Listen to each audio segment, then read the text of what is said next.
Hi, all. Thanks so much for joining Making Healthcare Work for You, Different Perspectives and Empowering Solutions. I'm Stephanie Fields, joined by my co-host, Dr. Apoorv Gupta, and today we are welcomed by Ritesh Shah, who is the founder of Ritesh Shah Charitable Pharmacy in New Jersey.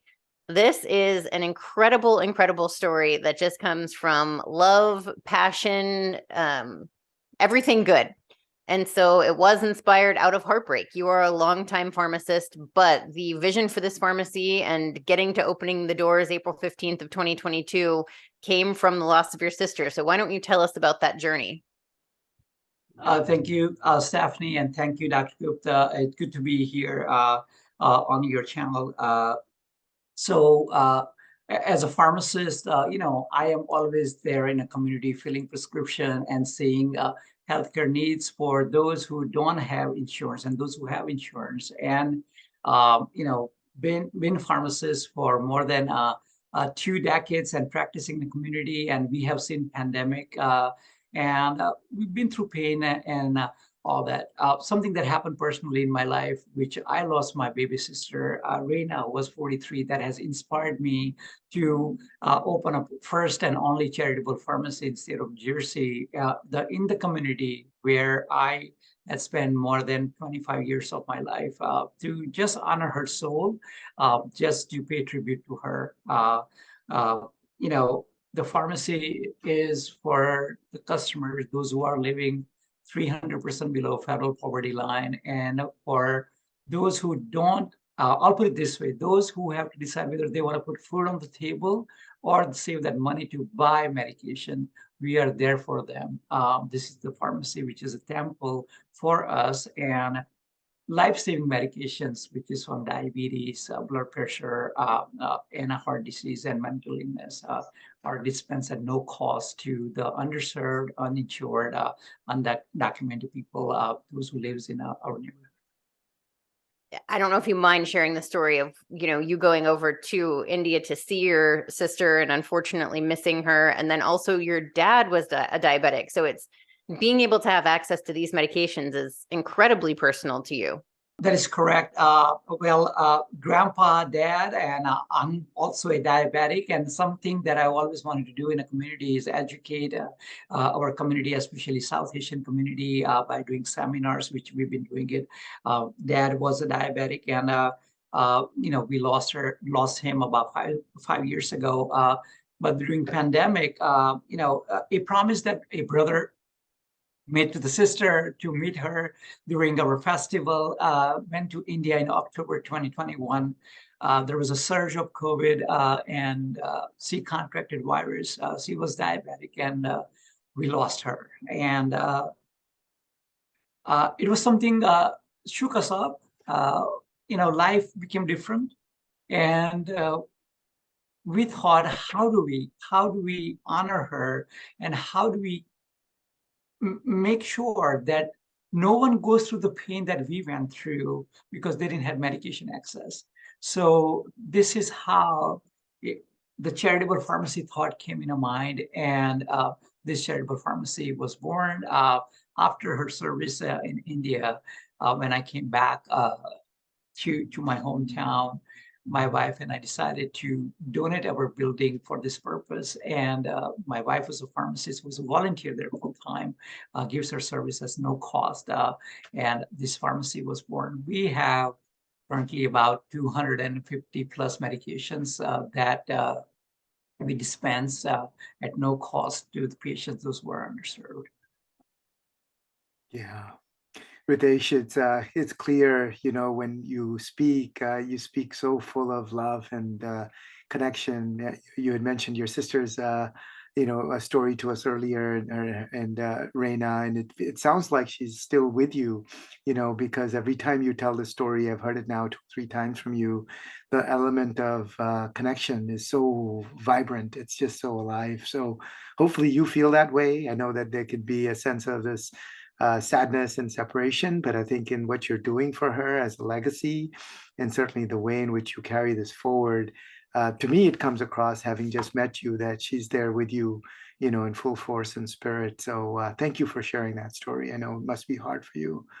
The other aspect that I think I would love for you to bring out, you had mentioned this earlier, Ritesh, is in addition to the love that you have and the purpose and the commitment, Stephanie was also talking about underscoring the fact that you think of this pharmacy as a temple. And you had told us a story about April 15th, 2022, when all the positive forces aligned, and you in an email that you received from a chaplain of the church. So please tell us that again, so our audience can kind of appreciate the kind of forces that are fueling this journey of yours. Yeah, so of course. When we received a approval from State of New Jersey Board of Pharmacy as a first charitable pharmacy in state of New Jersey in February, and then it became public record, and it was going in a newspaper and everything. So we had worked closely with Reverend Porter, Pastor Porter of Pilgrim Baptist Church, and we decided to open up that pharmacy on April 15th. It was not pre-planned, and we found out that it was a Good Friday. I received, early morning email, and I'll put it as a quote from Reverend Porter, that a Hindu by religion couple comes to our highly dense Christian community on a Good Friday, which is early Passover for Jewish faith in a holy month of Ramadan, unquote. Means all gods are aligned. We don't see as a pharmacist, right, whether what color, faith, and how to treat it. But when they come, when there's a need, and as a pharmacist, I have often seen things do fall through the crack, right? The data and the Kesher Foundation statistics and studies that my kids were, who's part of the foundation, they were able to see. And we saw almost 200,000 prescription never touches the drugstore. Listen, one life we lost from our life and shook us up. So we decided, if we make that difference in people's life, those who don't have medication access, I think it will be a great way to honor my sister. And that's the mission. We thought probably if we do 2,000 prescription, only 2%, right, which we have crossed in the last 1 year, we have filled more than 2,500 prescriptions and filled almost $250,000 worth of medication, just to prevent healthcare disparities, the inequities that we have in our system. That's incredible. I mean, I have, I think 2 very quick personal stories. One, I had a NICU baby, and when she got out, she was on a ventilator for a month and then oxygen for another month, and then miraculously went home at the end of the 3rd month without oxygen. But she had BPD and PIE, so she had a lot of lung issues. And so she was getting the Synagis shot. And that was, I think, if I'm remembering, this was 2015, 2016, but it was $2,500 per shot. I mean, thank goodness there was a program. So I think I ended up paying like $50, but $2,500, that's insane. And that's after I hit the deductible.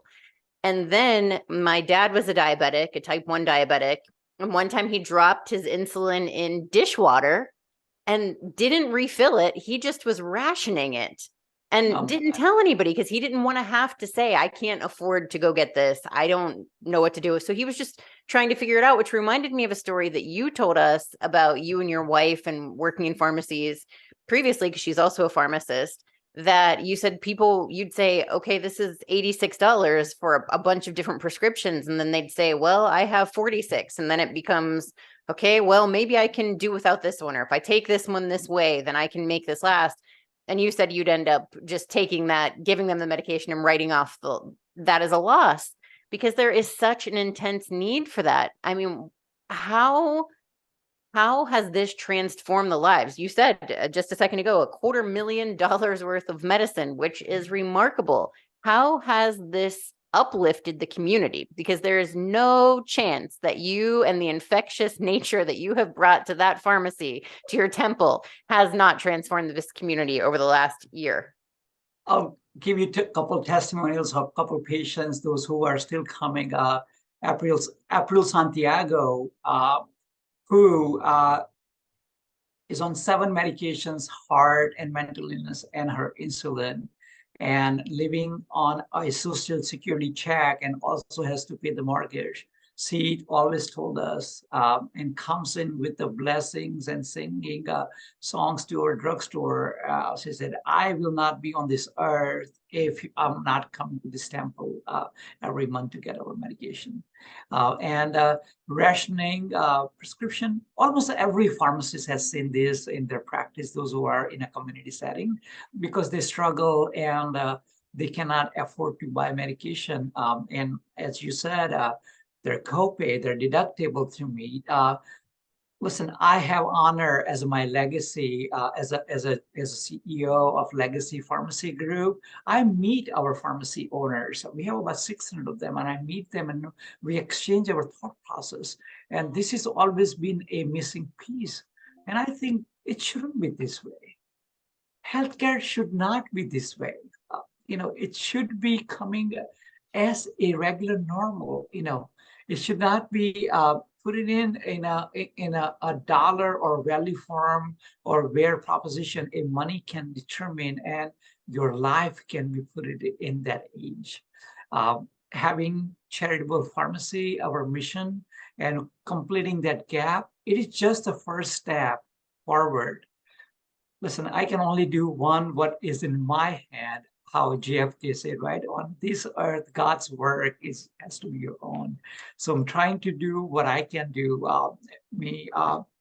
I am surrounded by amazing friends and family, and they're so supportive to this cause. You know what? I hope it becomes more infectious. I hope it encourages more people with a good heart to open up and just do their part a little bit. In my Bible, Gita, which is my holy, so it is written, out of your income, you can always devote a few percentage for your charity work. You can do as per your capacity. I think this is where it's leading to. Yeah, thank you, Ritesh. It's really inspiring. It's to understand all of the different uh, pieces of your life and how they come together, and to feed this incredibly noble, humble mission that you're on. Trying to help make a difference in your community, and the love that you have for that community. It's not just a work that needs to be done or just money you're contributing. You're really doing it from the bottom of your heart. There's one question that you had I wanted to ask you how that ties into this. We didn't get to discuss earlier, and that's before you started down this path. You already had, you're a CEO of a pharmacy system with several hundred pharmacies in the system, and you had mentioned that you've also, been an award winner on 2 occasions of the Pharmacist of the Year, I believe, is what you called it. And I can't help but think, I just want to know, what is it that led you to win that award, not only once, but twice? And how does that connect to the type of, leadership or talent or abilities that you have? I'm sure you want to be humble about it, but please help our audience understand how that aspect of you connects to the work that you're now doing. Amazing. I'll try my best to be humble about it, right? When you say you're a pharmacist of the year twice, you know what? It kind of becomes like a big deal in my family. So here we go again. So I want to make sure I say that.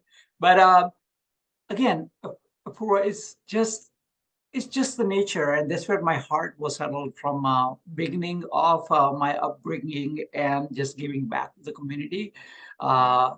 When there was in 2010, state of New Jersey, NJPHA, the New Jersey Pharmacists Association, when they had this, the pharmacists for the community service and award, I had that honor and that accolade come to my plate first in 2010, became a pharmacist, and then become something like, oh, wow, I got this award. I was the first Indian American to get this. Now I have to live by it, right? Then you want to scale up. Then you want to like, oh my God, if I do something, then you know what? Now, so then it gave you that much that, hey, now I have now more responsibility towards my community. Doing that and everything happening, 2014 became Andrew Preston Peck Award. They had made me to write in my CV and writing all these accolades. But something is out there floating on a Google and Asbury Park Press, the New Jersey newspaper, had cover of that story on the front page. I have also honor, you're a doctor, but as a pharmacist, I was able to save patients' life in 2017 and became front page story that pharmacist saves patients' life. And that always had given me an immense joy. A pharmacist takes the oath to serve, right, for the mankind, I think, and it just got embodied. You're making money, you're filling prescription, you're doing your job, but then you're doing your job right, makes you do this. Wow. And then, hey, pandemic, we have lost so many precious lives, including my sisters, that inspired me to elevate that into this direction. And that's how the pharmacy was born. Can you mention a little bit more about that 2017 story? What was the life that you saved and how? Correct. So I was a full-time pharmacist at my Drug Smart Pharmacy in Kingsburg, and the story is on search engines. Katrina Thompson, my patient whom I know because as a pharmacist you interact with those patients, came to drugstore. I saw her pupils are going small. She was sweaty. And I asked Katrina, what's going on? Let me check your blood pressure. I used to keep in my pharmacy blood pressure cup in case I check them and tell them, as a service. I checked her blood pressure. It was almost dangerously low, almost 50 over 38. I got scared. I said, maybe she's hypotensive or say maybe hypoglycemic. So immediately I crushed sodium chloride tablets, which I had in my pharmacy. I told my guy, Leo, go next door and get me some salt. So I put it into Sprite. She was coming down on me. I open up her jaw, shove it in her mouth, that salt, and to just get some blood pressure. You know what? Immediately, you think about pharmacy school. Salt elevates the blood pressure, this. And the sugar, if she's Sprite, instant sugar. We call 911, goes to Bayshore Hospital. 3 days later, I'm working at my drugstore, ready to get open up at 9 o'clock, and I see News Channel 12, the newspaper and media. And I said, uh-oh, maybe robbery happened at my drugstore. And then I said, who's Ritesh Shah? And I said, that's me, I'm a pharmacist. And they said, did you know you saved patients' life? I said, no. I said, do you know Katrina Thompson? I said, no. Yes, I sent her to hospital 3 days ago. Dr. Daniel Yu called me. I said, Ritesh, Katrina had a pulmonary embolism. And if she was not at your drugstore, if she was at home, she would have walked into coma and we might have lost her. Because what you did and act as a pharmacist and you did your job, didn't worry about your liability insurance, didn't worry about things, you gave it to her. I think that helped her to come to the hospital and we were able to work on it. So that has given me great. And that year, I'll say this, my son called me. He got into med school that year. And he said, Dad, how do you feel? I told him, 2024, you will be MD, you will be a doctor, and you will be saving so many patients in your practice. Call me when you save first patient's life. I'm yet to receive that call in next year, and probably will compare the joy that he asked me, how do you feel that? I felt so good doing this. So. That is such a cool story. I love that. And it exemplifies everything that you've told us, and you clearly live out every single day of your life. And I love this. And first of all, I don't know where you go from this. 2-time pharmacist of the year. I don't know if you're going to have to be pharmacist of the universe. I don't know. Maybe it'll be like the Ritesh in the moon. I don't know. We'll find out. But I love this mission that you're on. And I want to go back to something else that you told us in the pre-interview about the platinum rule. And you told us that you identify people who could use your services, which is in an underserved community. I believe you said primarily non-English speaking.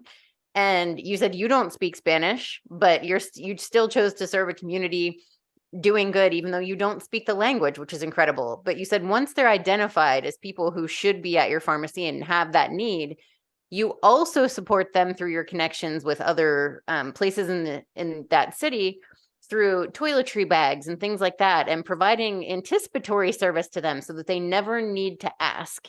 And so you told us there's a difference between the golden rule, but you like to live the platinum rule. And I think everybody else needs to hear that philosophy. So please share that. Thank you, Stephanie. Yeah, so you know what? When we meet people and we all have our body language, right? When somebody's pain, you can feel that pain, you can see the pain. I have that ability to see in people's eyes. So at our charitable pharmacy, which is Temple, we created with all of our volunteers and everything. And the rule is this, the golden rule is giving back, right? When they come, they ask for it and you help them out.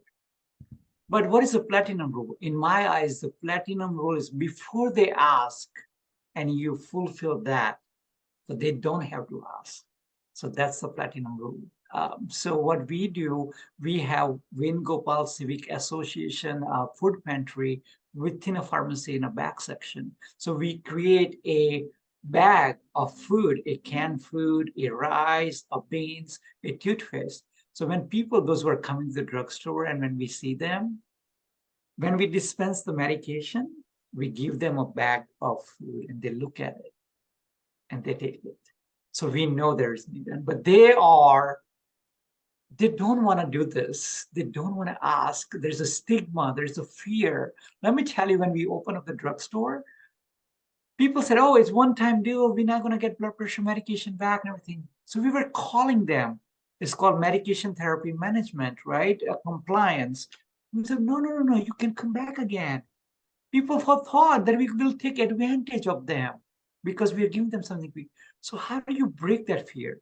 Because I see my wife every day. We have cameras and we see it. They come happily, said, hey, you know what? We're secured here. And we are collecting the data. I'll give you one patient who is there, who's an Uber driver, has 2 daughters. His hemoglobin A1C is a 14.8 when we started serving him, could not afford to buy medication. And he needed Humalog and a Beseglar, which is $1,500 worth of medication. And that medication, he could not buy insurance because it was $17,000 for him to pay a year. Now, should he put food on the table or buy insurance? Because he was making about $30,000, $40,000 driving Uber.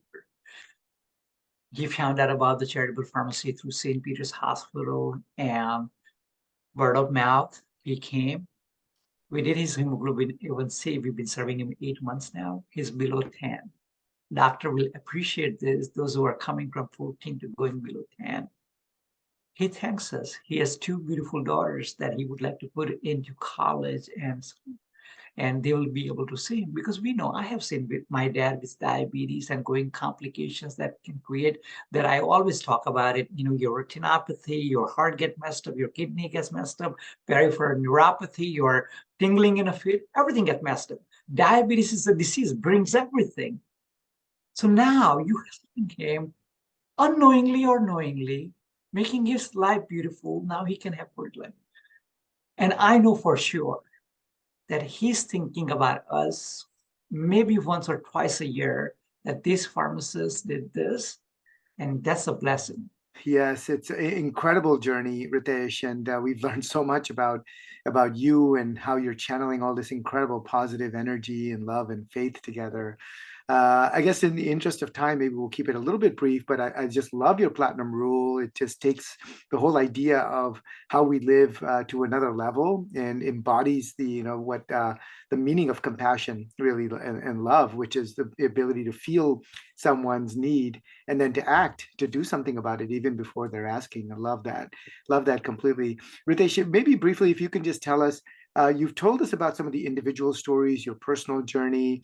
Tell us a little bit about the impact that this has made in the community specifically, and how has the community come around you to really help support the mission that you're on? And what are the changes that you're seeing in the community as a result? Well, thank you for asking that $1 million question. Those who surrounded in the community, they know now, as we are 1 year and in our 3rd month, that they can always get life-saving medication at our drugstore. So that insecurity and the fear, I think we are able to do it, remove it. You know, the information, again, that we were able to collect. Till since we opened, we have dispensed $250,000 worth of medications at no cost to patients. Our information is on our website, which is rscprx.org. Ritesh Shah Charitable Pharmacies. If you take single word, rscprx.org. There were infographics and statistics is out there.